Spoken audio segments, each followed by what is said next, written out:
Fala pessoal, mais um podcast na área, em collab com a Kimball. Então, RHZ mais Kimball Insights. Eu sou o Diego Cidade, CEO e fundador da Academia do Universitário.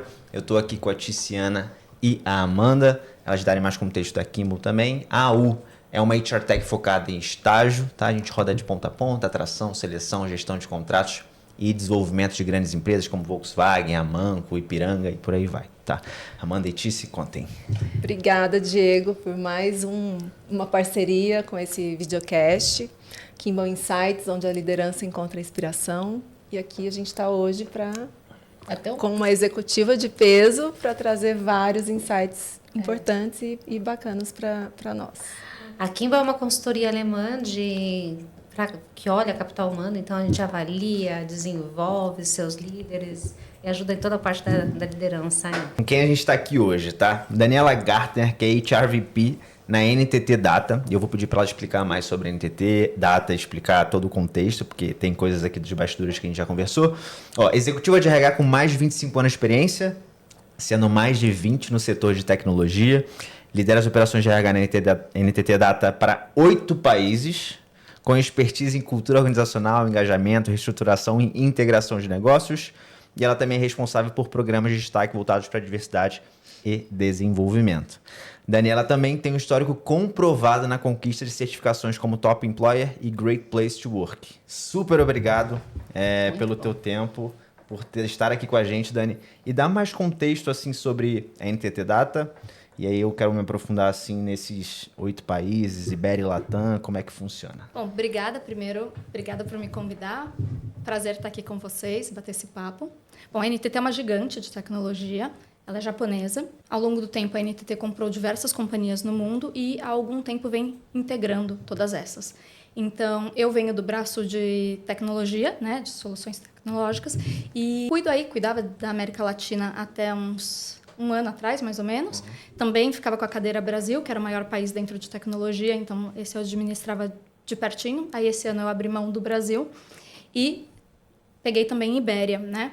E tem uma outra cadeira, que é recrutamento e seleção para a IBOL, que seria Ibéria, Organismos Internacionais e Latam. Então, é tudo isso, um monte de país, um monte de coisa, um monte de trabalho. Pra galera, o que a NTT Data faz assim, em qual você olha para a parte de tecnologia, né? Soluções tecnológicas, só para... A NTT faz consultoria, faz muita coisa. A parte de tecnologia, a gente faz a parte de infraestruturas, né? Internet, tudo que precisa para a sua operação funcionar.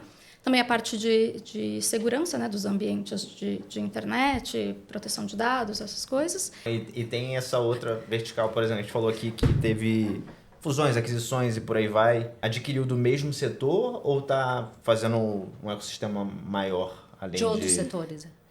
Em geral, empresas de tecnologia, mas com expertise diferente. Então, tem algumas que tecnologia, como a que eu vim com ela, dessa parte de infraestrutura, mais de infraestrutura e prestação de serviços. Legal.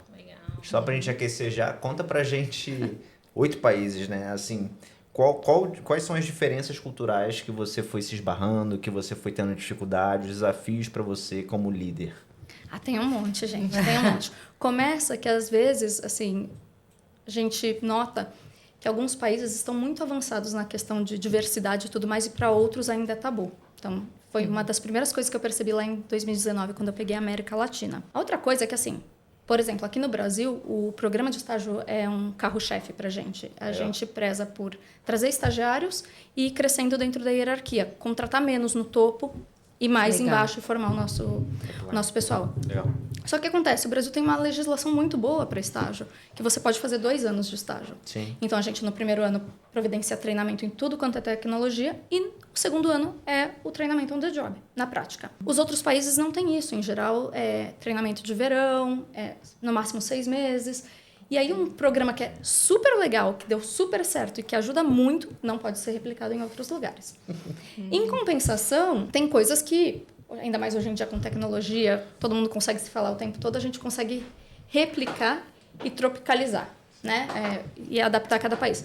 E, principalmente, o que é importante para um país, para a cultura daquele país, para aquelas pessoas, não é para o outro. Então, às vezes, você tem a ideia de um benefício maravilhoso e para o outro país aquilo é nada, não faz sentido nenhum. Tem isso. Inclusive, isso é complexo, né? E você me disse assim, quando a gente bateu um papo previamente, até antes mesmo de rolar esse podcast e tal, você falou que você, cara, que você sabe, e aí modéstia à parte aqui, tá? Não vou entrar nesse mérito aqui. Você falou assim, ó, engajamento, benefícios, eu sei fazer, eu fiz isso ao longo da jornada e você sabe como engajar essa galera. Como você foi construindo isso? Você foi validando, você foi errando? Como é que você foi fazendo esses ajustes finos pra entender que, culturalmente falando, putz, pra Espanha, sei lá tem a galera, como é que se chama? Sexta, né? Sexta. O horário da moça. Siesta, aí tem coisas específicas, né? Então ele já tem aqui. Aqui, se eu implementar um Short Friday, pode ser que a galera então curta. Como é que você foi validando esses meios, assim? Assim, primeira coisa, eu aprendi através de ser subordinada de alguém de outro país, né? Então, quando os meus líderes americanos vinham com histórias como ai, que ótimo, vamos dar um aumento de 2%. Aumento de 2% no Brasil, você ofende o funcionário. Você não pode fazer uma coisa dessa. Não, 2% é maravilhoso. 2% é maravilhoso numa economia sem inflação, que os preços não mudam. Então, eu passei a ter a sensibilidade de o que é regra para mim, talvez seja a coisa mais horrorosa para outro país. Então, eu sempre me apoio em ouvir as pessoas daquela região, daquele país, para ver se faz sentido. Claro, tem coisa que a gente tem que aplicar do jeito que é. Sim. Né? Mas o importante é você escutar as pessoas ali. Quem vai receber o benefício todo? Porque a pior coisa que pode ter é você, por exemplo, dar um aumento achando que você tá... Uau, ele vai ficar super feliz.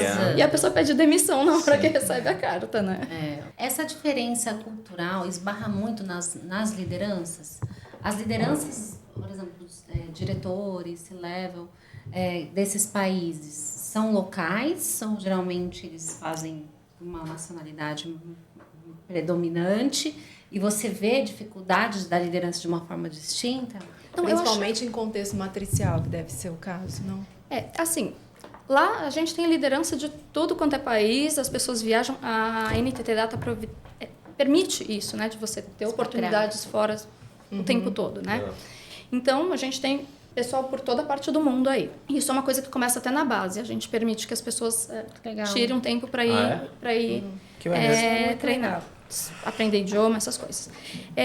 Eu não vejo essa resistência. Eu vou te dizer que, assim, quase 27 anos de RH, o mundo evoluiu muito e você vê que a geração de hoje, que está como líder, tem uma visão melhor para isso de, não, eu tenho que buscar entender. Às vezes você tem que explicar um pouco mais e explicar as consequências. Em geral, quando você explica as consequências, as pessoas aderem.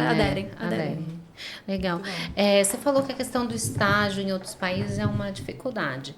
Em alguns países. Você vê uma diferença em relação às gerações também? Por exemplo, as características de uma geração Z, olhando para o Diego, do Brasil ou da Espanha, é diferente de uma geração Z de outros países? Você tem essa distinção das gerações entre países? Entre os países, não. Das gerações é muito marcante, mas entre os países, basicamente, mesmo comportamento, mesmas necessidades, mesma forma de atuar e, normalmente, as mesmas coisas que a gente aplica e dá certo num país funciona para o outro, para essas gerações. Isso focando na Z ou em todas? Em todas, assim, realmente não noto essa diferença entre... Você vê que nos países, você vê entre as próprias gerações, né? Que aí tem bastante diferença. E qual é o desafio, considerando uma empresa de tecnologia, né? O que você vê, assim, de dificuldades ou barreiras que o RH precisa apoiar? Você me diz em geral ou especificamente em relação à geração, por exemplo? Em relação à geração, Eu acho, especificamente, que a gente saiu um pouquinho na frente nisso, lá na NTT Data, porque a gente sempre teve essa percepção de ser um ambiente de trabalho muito bom, oferecer às pessoas a oportunidade de elas atingirem os objetivos pessoais, porque a minha visão é que a gente pode gostar muito do nosso trabalho e tudo mais, mas a gente trabalha pelos nossos objetivos pessoais, pela nossa família. Então, como RH, o que eu sempre tentei fazer é garantir que esses objetivos de alguma forma fossem alcançados, que eu providenciasse, que eu desse a oportunidade dessas pessoas chegarem aos objetivos pessoais através do trabalho.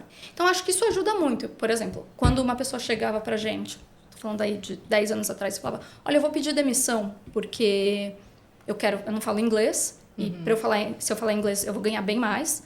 E eu queria ter essa oportunidade. E aí eu fechei lá um intercâmbio de 6 meses na Irlanda. E aí a gente falava para eles, mas é este o problema? que horas é o seu curso? Aí a gente combinava com eles, faziam os cursos de manhã e à tarde continua a trabalhar. Tira o mês de férias tudo para aproveitar, se ambientar, passear, mas os outros 5 meses, alguma coisa assim, Legal. Faz num horário flexível. Legal. E isso super funcionou. A gente deixou de perder gente por causa disso. Um outro exemplo, muito comum a questão de horário, né? O pessoal fica acordado até mais tarde, muito uso de internet. O chegar às 8 ou às 9, às vezes é um problema para eles. Então, no estágio especificamente, quando a pessoa vem, conversa e faz sentido, a gente deixa entrar às 10, a gente deixa adaptar esse horário para atender essas necessidades. Inclusive para os permanentes. Eu tive um caso de um funcionário que era extraordinário no RH, mas já era de uma geração mais nova e para ele não dava certo entrar até às 9, então ele entrava às 10 e ficava até às 19. Funcionar mais tarde. E ajuda muito, ajuda muito. Isso, de certa forma, acabou beneficiando a própria empresa com as Sim. certificações, né? De Great Place, Sim. Top Employer, né? É. Isso favorece o employer branding. E não só isso, eu realmente acredito nisso que eu falei para vocês, de que quando você providencia para as pessoas um ambiente bom e ela consegue atingir os objetivos dela, assim, tem um ganho invisível para a empresa. Porque quando você constrói a cultura boa e tem o engajamento, você começa a ter menos rotatividade. Em geral, as pessoas não pensam nisso, que quando uma pessoa sai da empresa e você tem que repor, isso custa pelo menos, por baixo, tá? 3 meses de salário. O recrutamento, o mês que a pessoa vai ser treinada e o mês da pessoa que vai treinar, assim, por baixo. Eu já fiz cálculos que você chega a 6 meses, cada vez que uma pessoa sai da empresa, de custo para aquela posição.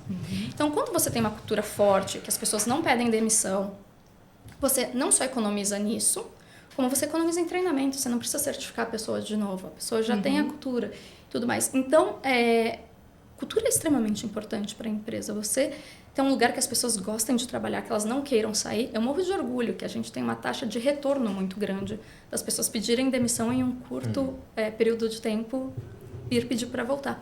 Então, é legal que deu certo, que a cultura é boa e que as pessoas estão felizes. E pensando em sucessão, isso também tem um impacto? Tem, claro que tem. Vocês valorizam, como é que é a postura? Formação interna. Então, foi o que eu falei, né? A gente dá preferência para sempre trazer na base. E um vai puxando a mãozinha do outro até o topo. Hoje, como eu disse, eu trabalho para a parte de Technology Solution.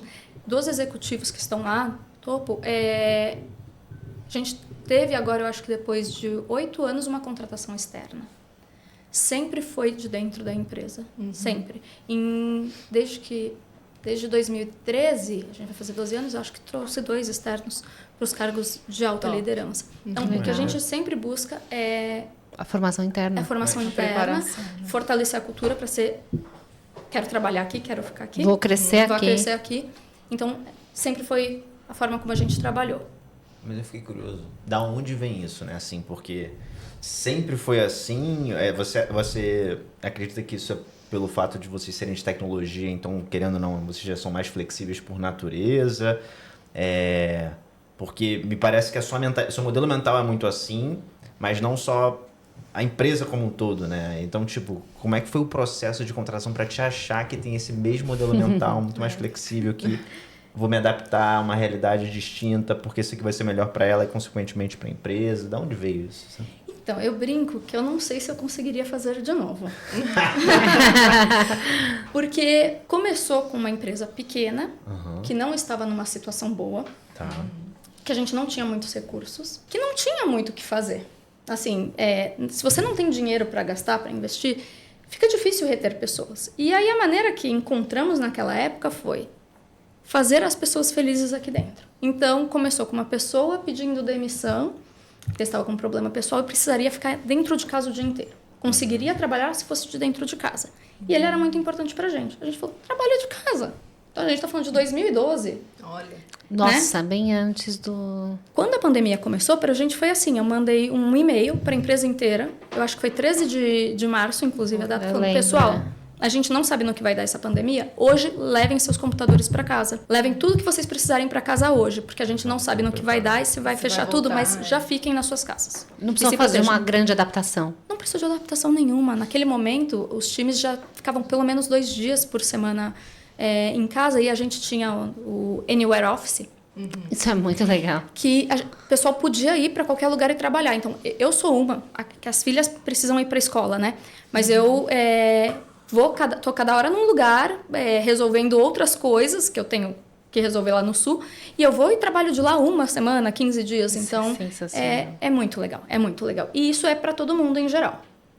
Não tem restrição de nível, né? Não. A única coisa que tem 2 meses, 2 meses não, uns 6, 7 meses, a gente precisou pedir para voltar 1, 2 dias para alguns projetos que eram mais importantes, assim, e que a gente via que não estava gerando a conexão entre as pessoas. Legal. Aí, para poder discutir as coisas juntas. Mas, em geral, mesmo nisso, você tem que vir 2 vezes por semana, você conversa com o seu líder que você quer fazer 15 dias Anywhere Office ou alguma coisa assim. E como que isso impactou? Porque a gente ouve, né, várias conversas que a gente tem aqui, essa questão do híbrido, do home office, da geração Z que prefere. A própria pandemia fez todo mundo se acomodar, de certa forma, com o modelo híbrido. Como que isso, na sua visão, qual foi o desafio para ter esse engajamento, de trazer as pessoas? Então, eu sou uma daquelas que nunca levava o computador para casa. Eu moro 3 quilômetros do trabalho. Sim. Qualquer coisa que precisasse, eu ia lá e pegava o computador se precisasse. Eu sempre falei que nunca faria home office, né? Hoje eu vou para o escritório 2 vezes por semana, né? E eu brinco que para trabalhar eu fico em casa. Eu vou para o escritório para conversar, para relacionamento. Né? Fazer relacionamento. É maravilhoso. Eu acho que assim, em princípio, a gente ficou muito assustado com a pandemia. O primeiro desafio, a gente ia lançar o programa de estágio aquele ano. A gente paralisou porque a gente falou, como que lança um programa de estágio? Que vai precisar de atenção, né? Sim, remoto. Lançamos no ano seguinte, foi um sucesso. Então, assim, a gente aprendeu a lidar muito bem com o trabalhar remoto. Aí tem sido um desafio, definitivamente, porque a geração nova, eles querem trabalhar home office.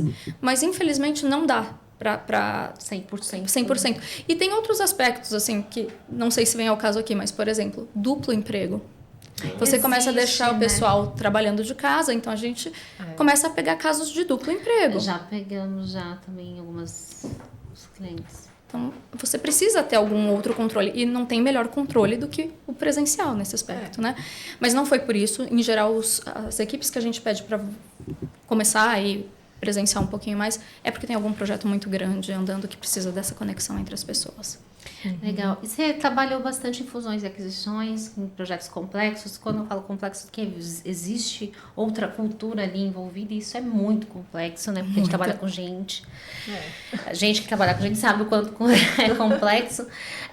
Qual a principal dica para o RH que está passando por uma fusão e aquisição, até de times de outras nacionalidades, você daria? Qual dica você daria para esse RH que está passando por isso? Primeiro, para facilitar, né?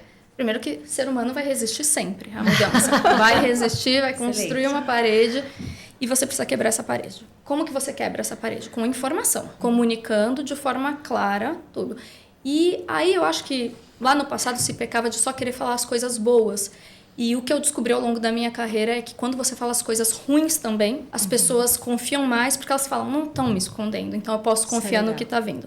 Então, é importante você falar o que é possível. Tem itens que são confidenciais que você não pode falar. As pessoas têm medo de perder as coisas. Muito, muito medo de perder o que elas já conquistaram. Essa empresa tem benefício melhor, aquela tem isso. Então, sempre comunicar e tentar fazer o melhor dos mundos. Nisso, o que a gente tenta é fazer o melhor dos mundos nos 2 casos, ou se um vai perder aqui, o outro ganhar ali. A parte mais difícil, eu acho, acaba acontecendo justamente para os executivos, para os cargos do topo, porque são cargos que têm uma posição. E aí, eu acho importante o mapeamento, desde quando começa a pensar nisso, dos conhecimentos, das habilidades de cada uma dessas pessoas, para você conseguir fazer o mínimo de redução possível, porque são pessoas que trouxeram as empresas até onde estão. Então, são talentos bons e importantes que têm conhecimento. Então, por exemplo, o que eu gostei nessa integração especificamente é que, por exemplo, o cargo de recrutamento e seleção para a região, eu ganhei como parte da integração, né? Eu era a head de recursos humanos, apenas América Latina até então. E aí, com a junção, eu peguei também a Espanha para acompanhar, né? A outra parte da empresa já tinha a mesma estrutura. E aí, ganhei também a parte de Talent Acquisition, que é das 2 partes. E aí, com isso, eu ganho mais conhecimento sobre a cultura, sobre os processos e começo a me conectar mais com aquelas pessoas. Outra coisa maravilhosa que eu acho que foi feita dessa vez é que houveram não sei quantos workshops pelo mundo com as pessoas de todos os níveis da empresa para discutir valor e missão e assim Excelente. determinar os valores e a missão da empresa feito com base em todo mundo. Todo mundo assim participou. Claro, todo mundo tem muitos funcionários, mas tivemos muito workshop, muita gente participou dessa escolha de definir o que mais era importante. Muito legal. Eu tenho uma dúvida. Que, por exemplo, você falou do programa de estágio, que é uma coisa que super funciona aqui, mas não... A lei do estágio é diferente em todos os países, né? E aí vocês têm vários programas de desenvolvimento, diversidade, desenvolvimento e tal. Eles entram como uma possível solução para essa falta de um programa de estágio e até... E aí nos bastidores aqui a gente já falou, né, que vocês participaram de uma competição que a ONU estava competindo e vocês ganharam. Exatamente. Da ONU. Fala mais sobre esses projetos, né? E eu queria entender se são iniciativas específicas para determinadas dores, sabe? É bem engraçado, porque começou com uma coisinha desse tamanho e vai crescendo, começa a aparecer braços e pernas do mesmo programa. Os anos anteriores à pandemia, eu posso te dizer que eu tive meu turnover voluntário próximo a zero. 1%, no máximo 3%. Era muito baixo. Quando a pandemia chegou, você fazer essa estrutura para as pessoas trabalharem de casa era o que a gente fazia muito bem, inclusive. Sim. E a gente tinha know-how. Então, a gente foi atacado por todos os lados. Os nossos funcionários passaram a valer muito no mercado. E quando você ia buscar, não tinha gente formada. As tecnologias avançam de forma muito, muito rápida. Sim. E a gente falou, a gente tem que fazer alguma coisa, porque o gap de pessoas formadas e o número de vagas que sai em tecnologia é assim, gritante, 200 mil vagas, eu acho que desde 2019, a mais do que profissionais. Alguma coisa assim muito louco. E aí a gente falou, a gente vai formar as pessoas. Então vamos pegar aquele pessoal que conhecia outras tecnologias, que não estão mais tão atuais, mas já tem uma base, e vamos treinar eles. E aí a gente conseguiu, com os parceiros, né, com as empresas de tecnologia, deles providenciarem as aulas junto com a gente, fornecerem de graça as certificações que são caríssimas e as pessoas às vezes não têm condições, né, de tirar. E começou assim. E aí tinha gente que falava assim pra gente, não, mas vocês vão treinar e vocês vão contratar todos? A gente falava, não, a gente vai treinar e... Não, mas seu concorrente vai contratar. Tudo bem, não temos problema com isso. Mas vocês vão treinar pro concorrente? A gente vai treinar pro concorrente. Aí depois disso, a gente...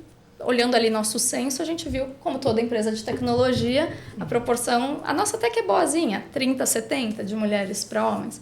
Vamos fazer alguma coisa para trazer mulheres para a tecnologia. E aí nasceu IT for Girl, que é este programa que a gente concorreu. Legal. Concorreu aqui na América Latina. E depois a gente ganhou como melhor iniciativa para mulheres. E aí a gente foi concorrer lá em Paris. E a ONU era um dos concorrentes. E a gente ficou assim, uau, a gente ganhou da ONU, né? Porque, pelo amor de Deus, um programa desse ganhar da ONU. A ONU é o que há, né? Então, assim, é fenomenal. Mas o IT for Girls já atingiu mais de 10 mil pessoas. Começou no Brasil. Foi agora para línguas espanholas. Já está há 2 anos também em castelhano.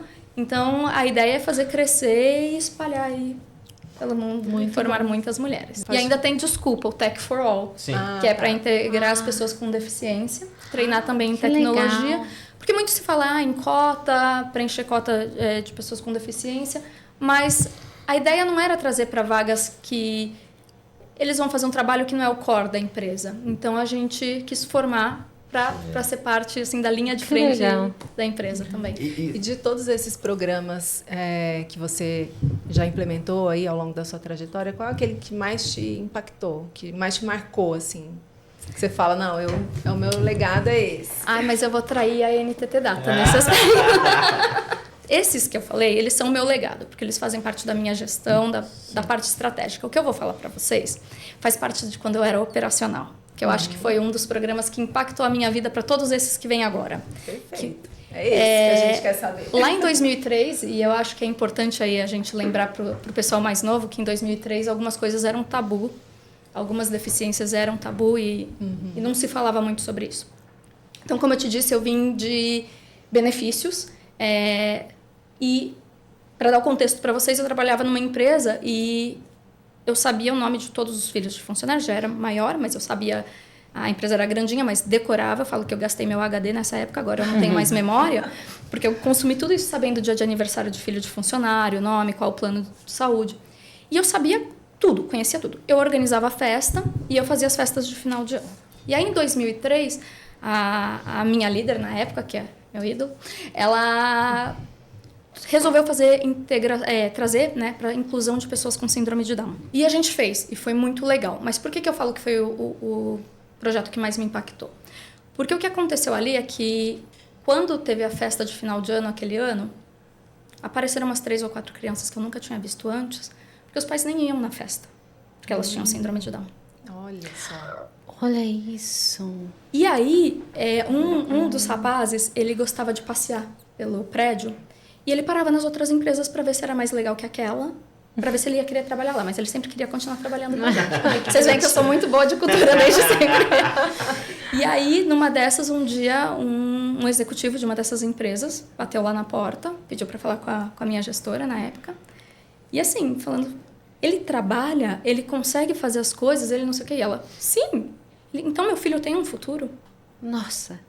Meu filho vai conseguir fazer as coisas, meu filho vai conseguir seguir em frente, ele não vai ser totalmente dependente de mim a vida toda. E aí, assim, esse programa, ele trouxe pra mim aquele negócio de uma coisa que a gente acha que a gente tá fazendo, que é tão pequenininha dentro da empresa, muda a sociedade, muda vidas. Então, por isso, esse é o que... É o que eu gosto já mais. ganhou o meu coração também, a grávida tá chorando aqui. Mas, de certa forma, ele abriu portas para você ter todas essas iniciativas, né? Exatamente. Maravilhosas. Exatamente. De diversidade. Eu tô chorando, gente. Tá bom. E eu Ela dá queria licença poética. te puxar... o quanto que você enxerga que esses programas de desenvolvimento... Porque assim, beleza, as pessoas que passam por esses programas, eu imagino que elas se tornam advogadas da marca. Né? Aquilo ali tem um baita impacto, né? Vocês estão mudando aquelas vidas. Mas o quanto que quando a gente fala de geração Z, a geração Z quer propósito, a geração Z quer isso, quer aquilo outro. O quanto que esses programas também fazem parte do propósito da galera que já trabalha lá, que nem tem um impacto direto porque não passou pelo programa. Mas o quanto que isso envolve, o quanto que isso engaja, eles participam... então tem projetos dedicados, como é que funciona? Tem um anjo para cada funcionário novo. Assim, isso independente de se você está no programa ou não. Todo mundo ganha um anjo para os primeiros dias, que é aquela pessoa que vai te acompanhar, vai te dizer onde tem tudo, né? Legal. Então, eles concorrem, levantam a mão quem quer ser anjo e vai participar, apoiar essa pessoa. E eu acho que, de forma geral, assim, o conviver fora da sua bolha faz você ver o mundo de forma muito diferente. As pessoas começam a participar mais de coisas voluntárias, de apoiar os outros. Lá a gente tem a cadeira lá de shiatsu, a sala de shiatsu, e é uma funcionária que ela é deficiente visual. E tem até o cachorrinho dela, né? No escritório do Morumbi ela vai até com o cachorro. Então o cachorrinho esses dias estava com câncer, precisava fazer uma quimioterapia, o pessoal fez vaquinha, o pessoal da empresa juntou para fazer isso. Então assim, você vê que o pessoal começa a engajar. E no dia a dia aprende, eu acho que ter mais paciência, respeitar mais o limite do outro, entender que as pessoas são diferentes e que a gente tem que tratar as pessoas, todo mundo bem, mas que a gente tem que saber como tratar cada pessoa diante das suas necessidades. Acaba criando um senso de comunidade também, né? Muito, muito. Muito bom. Muito bom. E Gen Z gosta disso, né? Não tem jeito. Muito. Que aí eu queria puxar em cima de futuro do trabalho, né? Como é que... E a gente estava conversando hoje com um convidado também, mas que desafios você enxerga na liderança perante ali a Gen Z? E como você está bem inserido no mercado de tecnologia, mas a gente sabe que o mercado de RH todo mundo se conhece. Então você consegue ter um depara de como é que as pessoas fora do teu mercado de tecnologia, os líderes estão lidando com a Gen Z e como vocês estão lidando? Eu acho que, em geral, ainda está todo mundo um pouquinho perdido com isso, com o que vai fazer. Ainda é meio erro e acerto. Em geral, quando eu converso, eu tenho bastante amigos, inclusive esses dias vi que uma veio aqui conversar com vocês. Que maneiro. E aí, o que eu vejo é que a gente está um pouquinho mais avançado com esse negócio de um liberalismo, vamos tentar, vamos fazer as coisas. Isso facilita um pouco a nossa vida. Mas eu acho que ainda falta, para todo mundo, entender melhor a parte do que atrai eles, não só na vivência, no convívio, mas na parte de tecnologia, na parte da própria formação. O quanto a formação é importante, como levar treinamento e desenvolvimento para eles. Porque o que é mais difícil? Lá, eu sou mais velhinha, para você sair de júnior para sênior, é 8, 9 anos, analista. Depois, isso baixou mais ou menos para 5. Hoje, com 2 anos, eles falam, olha, eu já devia ser um sênior. Então, assim, e se você for pensar, com a rapidez que as tecnologias mudam, faz até sentido. Em 2 anos, a tecnologia começa e acaba, já tem outra. Com 2 anos, você é sênior naquela tecnologia. Então, acho que falta ainda a gente entender como trabalhar essa ansiedade deles em relação a crescer rápido na carreira, de forma que também atenda a empresa, porque você não vai ter... Há exceções, tem pessoas totalmente fora da curva. Sim. Mas você não vai ter o presidente com 5 anos de experiência, a menos que ele crie a própria empresa. Claro.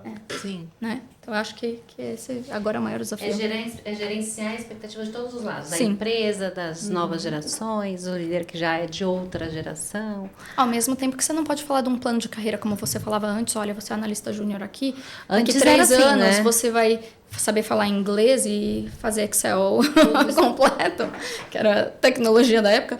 E aí, em 5 anos você está aqui. Hoje, você fala, direciona mais ou menos, porque se bobear, a tecnologia que você está achando que você vai usar daqui 3 anos não existe mais até ali. Então, é difícil direcionar o plano de carreira para algo realista, porque você tem que ter palavra. Quando você fala com eles, você tem que honrar o que você falou. Aí você fala uma coisa que não faz sentido nenhum, porque daqui 3 anos não tem como você cumprir. Então, acho que isso é um grande desafio, montar os planos de carreira daqui para frente. Porque hoje em dia é difícil até quando perguntam para entrar, qual que é o plano de carreira? Você vai responder... Já é melhor fazer a musiquinha já, né? Responde que eu... Porque não tem mais esse olhar, né? E olhando um pouco para os talentos, né? Que você vê... Talento é talento. Talento pode ser da geração Z e tal, né? Qual programa de gestão de pessoas, de formação de líderes você já participou ou liderou que você tem orgulho? Lá a gente tem bastante programa de líder, né? Tem os internacionais, que acabam sendo mais os executivos que vão.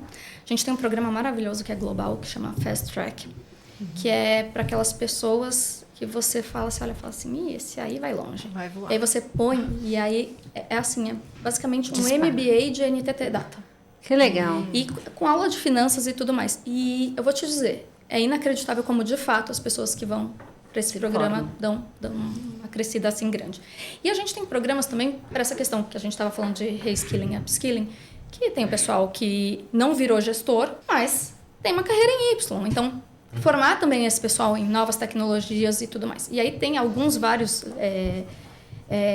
tem o Leader Training, tem alguns outros que é Mid-Level Training, que é para pessoas que estão naquela fase de coordenador, que é o básico, você conseguir largar de fazer o trabalho operacional e entender que porque a gente fala, né? O chefe só bate papo. Eu tô aqui fazendo minhas planilhinhas de Excel e a Daniela ali, conversando. Não é. Em determinado momento, o seu trabalho passa a ser conversar com as pessoas, falar de estratégia. E no seu primeiro cargo de gestão, normalmente, é quando as pessoas travam, porque elas começam... Eu recebo e-mail e eu não faço nada. Eu não fiz nenhum documento hoje, nenhum PowerPoint, eu não anexei nada no e-mail hoje. Eu não estou trabalhando. E começa a dar aquela sensação de impostor. Então, é muito importante treinar esse pessoal também para eles fazerem a transição do líder operacional para o líder estratégico. E aí a gente tem 3 programas de treinamento para cada nível. Que legal, muito bom. O fato de vocês conseguirem se comunicar bem, de vocês terem essas iniciativas, é porque a inovação está intrínseca assim, no dia a dia. Né? Vocês podem experimentar, vocês podem errar.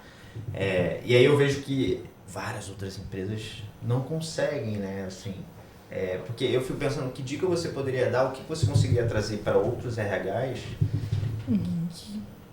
só trocando de empresa, né? Tipo assim, para viver essa experiência, como tentar trazer para mesa de negócios que, a gente precisa fazer esses experimentos. Eu acho que ninguém fala, é a mentalidade mais startupeira, né, de tecnologia.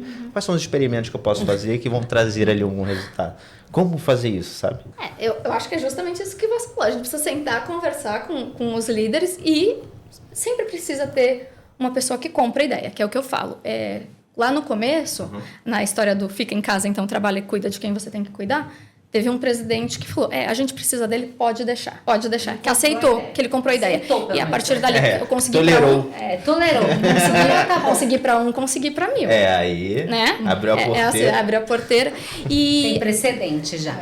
Exatamente. A tolerância ao erro é muito importante. Claro, a gente não vai falar de erro, fraude, crime, ou a pessoa que erra todo dia exatamente a mesma coisa. Sim. Mas lá a gente tem uma tolerância bem grande, Erros reversíveis. Erros reversíveis, e a gente fala... Que se gera tiver um que errar, aprendizado, né? erra logo. Mas erra logo, não deixa pra errar lá no finalzinho, não. Erra logo pra gente corrigir.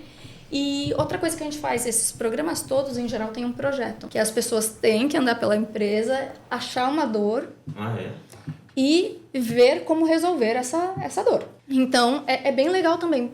Por exemplo, a gente teve um programa de estágio para quem tem mais de 50 anos, que nasceu do projeto de uma estagiária. Que era o programa de estágio normal, né? Quem está na faculdade, 20 anos, por ali, foi de uma estagiária que nasceu. Então, tem várias coisas que vêm. Claro, às vezes vem uma ou outra coisa que é muito comum, inclusive, no programa de estágio vir benefícios para eles mesmos. Um portal de não sei o quê, um portal de não sei o que lá. Isso é Jay-Z bagação. Né? Mas vem coisas bem legais também. Então, ajuda bastante. Para ir para os finais, eu queria entender mais sobre ela, assim, porque você falou das motivações pessoais, é legal, mas como é que você foi se capacitando e foi se aprofundando na tua carreira para chegar onde você está hoje, 8 países, HRVP e piriri? E uma outra dúvida, que você falou que a galera faz Anywhere Office, faz essas coisas, tu faz também ou não? Tu fica no Brasil, tua carreira tá sem CEP, tá com CEP, como é que tá isso? Tem várias coisas para falar aí. Vou começar pelo como eu cheguei aí. Eu me considero que eu era uma pessoa quebrada até ali meus 23 anos. Emocionalmente não muito estável. E aí essa gestora que eu falei que eu morro de orgulho dela e que me ensinou tudo, ela falou, vá fazer terapia, minha filha. E eu fui fazer terapia. E eu faço terapia há 23 anos, porque eu falo, mesmo quando eu não preciso, é meu momento de higiene mental. Sim. De quebrar alguns paradigmas que eu criei aí na minha mente, né? Então, eu acho que isso foi a parte mais importante, e às vezes algumas pessoas vão lá bater papo, fazer mentoração comigo, e em determinado ponto eu vejo uma coisa ou outra, eu falo, vá fazer terapia. Tem parte que se ofende. Sim. Mas a grande maioria entende que o autoconhecimento, o entender os seus gatilhos é muito importante, né? Legal. Então, eu acho que esse foi um ponto. Outra coisa que eu sempre tive a característica pessoal, minha irmã mais velha fala isso, só anotei porque ela falou, que quando eu quero uma coisa, eu tenho. Eu vou fazer por onde? Sempre quis ser mãe, mas eu não consigo lidar com um relacionamento, eu não sou flexível a esse ponto. Então, tenho 2 filhas de doador anônimo. Na hora que eu quis ser mãe, eu fui lá e fiz as 2 filhas. Sim. Né? Então, com a minha carreira foi a mesma coisa. Eu realmente acredito, eu tenho isso também, eu acredito que tudo é possível. Que se a gente se esforçar, se a gente tiver as pessoas certas, e não estou falando de meritocracia, não estou falando disso, mas se a gente realmente acredita e a gente consegue vender bem a ideia para as pessoas à nossa volta, a gente consegue fazer as coisas. E aí, como eu fui parar em tudo isso? Em 2019, a gestora que cuidava da América Latina cuidava também dos Estados Unidos, e aí ela teve um imprevisto com os Estados Unidos, e aí ela me falou, fica com o Chile. E eu já tinha feito a transformação no Brasil, na ocasião, da outra empresa, né, que ainda não era NTT Data, e aí consegui também regularizar o RH do Chile. Aí depois peguei a do México. Aí começou. E aí começou. E aí foi assim, aí abriu a Argentina e foi indo. E aí é só mais um, né? Só mais um. Mesma língua, e quando você vê, tá. Tu viajava para poder fazer? Eu Como é que era esse processo? Muito. Você ainda viaja muito? Viajo muito, o que é um pouquinho complicado quando você tem 2 filhas sem pai, né? Eu fico mais ou menos 1 semana por mês fora de casa. De março, do dia 23 de março ao dia 3 de junho, eu fiz 6 viagens internacionais. Meu Deus. Uma nômade digital. O começo do ano fiscal é muita viagem. E eu faço Anywhere Office, porque eu tenho casa lá no sul, né? Uma em Santa Catarina e uma em Gramado. E aí, quando eu tenho que resolver as coisas de lá, eu fico lá um tempinho, passando um pouquinho de frio. Legal. Mas eu também tô passando frio, então tá... Frio em São Paulo. É pro sul. Quem é carioca aqui é muito frio. Que legal. E sua motivação de trabalhar com RH? O que você falou? Eu vou trabalhar com gente. Eu brinco que foi o meu primeiro programa de estágio que direcionou para onde eu ia, né? Na verdade, eu queria ser psicóloga. Dá um podcast inteiro sobre essa história de eu querer ser psicóloga e toda a confusão que deu no meu vestibular, que eu virei uma administradora de empresas. E aí eu brinco que é o que tinha que ser, porque a empresa onde eu fiz o primeiro estágio não contratava psicólogos na época. E aí me contratou para o RH, porque eu já tinha essas características. Eu tenho uma percepção muito boa das pessoas, de leitura de pessoas eu faço muito bem, de sentimentos, se elas estão bem, se elas estão confortáveis. Então, sempre tive essa facilidade. Aí entrei no RH e nunca mais saí. Nunca mais. Mas eu digo que foi... Eu sou um pouquinho, como eu falei para vocês lá nos bastidores, eu sou delargadora e eu sou uma pessoa de improviso. Então, eu me adapto muito bem a qualquer coisa que vem. Então, conforme a vida foi me dando as oportunidades, eu as utilizei do jeito que... Abraçando, né? Legal. Exatamente. Muito bem. Posso fazer the last one? Yes. Ó, qual o conselho final que você daria para um RH que está se sentindo sobrecarregado, mas quer liderar a transformação da cultura em sua empresa? Olha, eu nunca ouvi falar de um RH não sobrecarregado, mas vamos lá. Eu acho que o primeiro de tudo, antes de pensar no estratégico, você tem que fazer o básico. Então, se você não faz folha de pagamento bem, se você não faz benefícios bem, se você não faz recrutamento e seleção, não tem por onde você trabalhar no estratégico, porque você não tem o básico. Não vai parar em pé o estratégico também. As pessoas precisam estar bem dentro da empresa, você tem que ter processo. Eu brinco que folha de pagamento boa ninguém lembra que existe. Se alguém lembra que a folha de pagamento existe, é porque deu alguma coisa errada ali, né? Então, essa é a primeira parte. Outra coisa que eu acho que hoje em dia, agora com as tecnologias que estão vindo, tentar passar várias atividades que são operacionais e não agregam ao RH para a inteligência artificial. Tem um monte de atividade que você consegue passar. Hoje, por exemplo, recrutamento, você tem companhias especializadas que fazem a ligação para o candidato usando a voz do seu recrutador, que faz pergunta para o candidato responde, ele responde de volta. Você consegue economizar alguns momentos para você não estar sobrecarregado com essas coisas que, de fato, ligar para agendar uma entrevista não é core do seu business, né?